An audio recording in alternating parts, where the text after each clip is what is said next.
Well, hello everyone, a very warm welcome, and thank you very much for your interest in the Hinrich Foundation Sustainable Trade Challenge. My name is Steve Olson. I'm a senior research fellow at the Hinrich Foundation in Singapore. My career began in Washington, D.C. a very long time ago as a U.S. trade negotiator, and I've spent the past 25 years or so based in Asia or the Middle East, holding senior executive positions in the private sector, NGOs, and academic institutions. Now, I've run this exercise, the Sustainable Trade Challenge, on numerous occasions for students literally from around the world. And I suppose the biggest takeaway is that the students are really in for an extremely interesting, engaging, and exciting learning experience that will challenge them to wrestle with some of the difficult real world trade-offs we face in sustainable trade, while at the same time conducting themselves in a highly professional manner, because after all, they're making these presentations to the president or the prime minister of a country. Now, what I'd like to do now, if I may, is take just a few minutes and offer a few tips and suggestions for your consideration as you move forward with this exercise.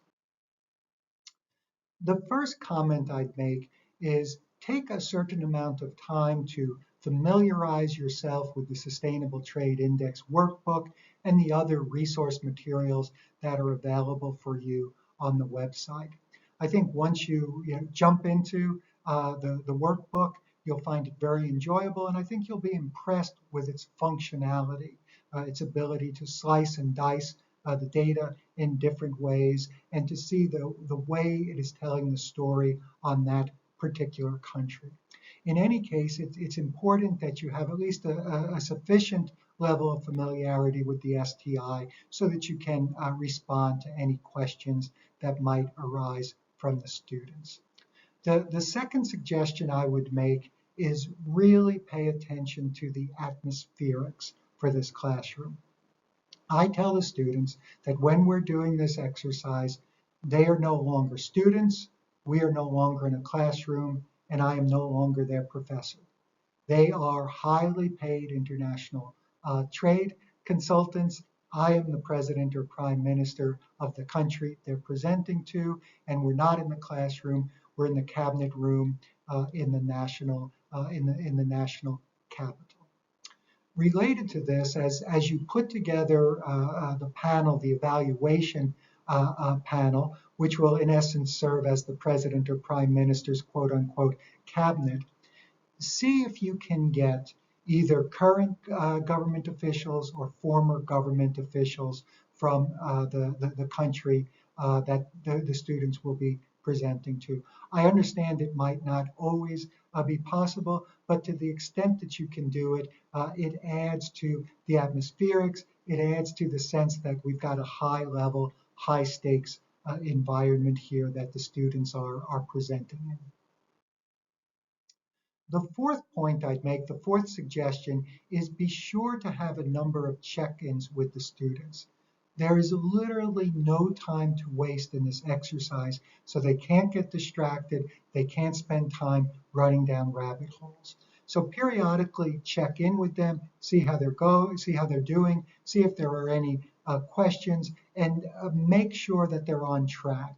Remember, the objective here is for them to produce a handful of targeted, practical, real-world suggestions to the president or prime minister so that this country can improve its performance in sustainable trade, improve its score and its ranking in the Sustainable Trade Index.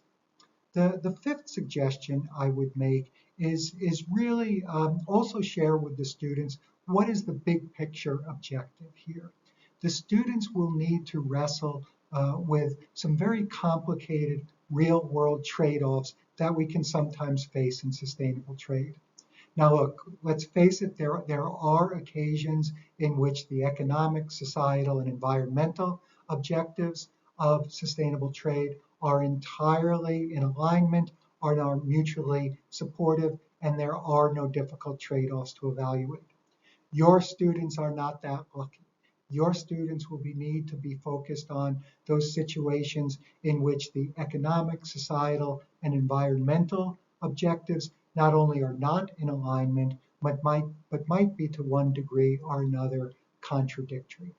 And the other big picture aspect of this exercise is they should regard this as the first professional proposal, first professional presentation of their professional career. This is not an academic presentation. You're talking to a president or prime minister.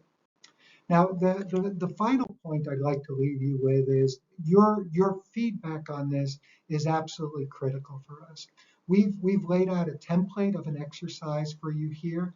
If you find that it works perfectly well on an as-is basis for your class, please approach it from sort of a turnkey point of view. On the other hand, if you think you can make some modifications to make it more relevant for your class, for your students, please feel free to change this in whatever way suits your purposes. The only thing we ask is that you stay in touch with us, you let us know how it went, you give us your constructive feedback, what worked well, what didn't work well, and in particular, if you made any modifications to the program. We're extremely eager to learn from your experiences. So look, again, thank you very much for your interest in the Sustainable Trade Challenge. Good luck executing it in the classroom. Please stay in touch and let us know how it went. Thank you very much.